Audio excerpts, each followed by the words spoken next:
বাজান রে, পেটে যে আগুন জ্বলতাছে, আর তো সহ্য করতে পারি না। মনে হয় এইবার মইরাই যামু রে বাপ। তোমরা একটু ধৈর্য ধরো, অনেকদিন না খাই আসো জানি। আজকে স্নোশালার মানুষের তাজা রক্ত আনমু, জান দিয়া দিমু, তাও তোমাকে না খাইয়া মরতে দিমু না। আল্লাহ ভরসা, আজকে হয় রক্ত আনমু, নাইলে জমের বাড়ি যামু। ওই জালেম মানুষের ঘুম ভাঙার আগেই কাম সারতে হইব। পাইছি, এই তো লাল দরিয়া। এইখান থেকে এক পেট খাইতে পারলে আব্বা আম্মার জানটা ফিরবো।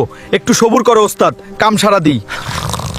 আউস, শালা নড়াচড়া শুরু করছে। ফাপর লস, কামড়ায়া ধইরা রাখুম, এক ফোঁটা রক্ত না নিয়ে আমি নড়তাছি না। না খুদা, আর একটা সেকেন্ড সময় দাও, আমার বাপ মা না খাইয়া মরতাছে। এই জালেম, ছাইরা দে আমারে। আব্বা আম্মা, রক্ত আনতে পারলাম না তোমাগো। বাজান এখনো আসে না কেন? কত সময় হয়ে গেল। আমার কলিজা যে কাঁপতাছে।